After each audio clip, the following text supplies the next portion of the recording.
আজকের এই কুরবানি দেওয়ার লক্ষ্য এবং উদ্দেশ্য পাঁচবি পৌরসভায় ৯টি ওয়ার্ডে গরিব অসহায় মানুষ যারা আর্থিক অভাবের কারণে কুরবানি দিতে পারে না তারা যেন পরিবার নিয়ে একবেলা এক মুঠো যেন তাদের সন্তানদের পরিবারের সদস্যদের নিয়ে যেন ঈদের আনন্দটুকু যেন ভাগাভাগি করতে পারে, সেই লক্ষ্য এবং উদ্দেশ্য নিয়ে আজকের এই কুরবানিটি। এটি শুধু আজকেই না, গত কুরবানি ঈদেও আমি 17টি গরু 2000 পরিবারের মাঝে আমি মাংস বিতরণ করেছি। এবারে পরিকল্পনাটি একটু বড়, এবারে 27টি গরু 3200 পরিবারের মাঝে, পাঁচবি পৌরসভা 9টি ওয়ার্ডে 3200 পরিবারের মাঝে আমি বন্টন করছি। ঈদের আনন্দটুকু একসঙ্গে ভাগাভাগি করব, উপভোগ করব।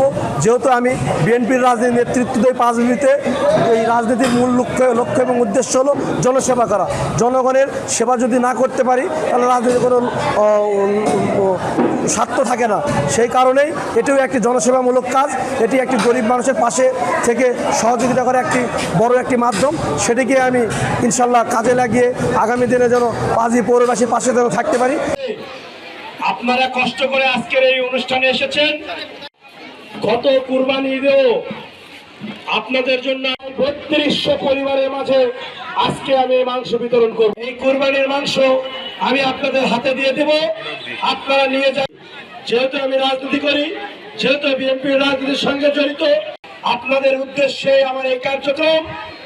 আপনারা জানেন কথা থাকে না, আমি শামীম ব্যক্তিগতভাবে মনে করি রাজনীতি করে একটি সুন্দর পরিবেশ তৈরি করতে পারি। আপনারা আমাকে সহযোগিতা করবেন, কাজ করে যেতে পারি, পাঁচবি পৌরবাসীর জন্য সেবা করে যেতে পারি। এখানে এসেছেন শুধু কুরবানির গোশত না, পাঁচবি পৌরসভার পাশে থেকে সহযোগিতা করে যাবো ইনশাল্লাহ। যে কোনো সমস্যায় আপনারা আমার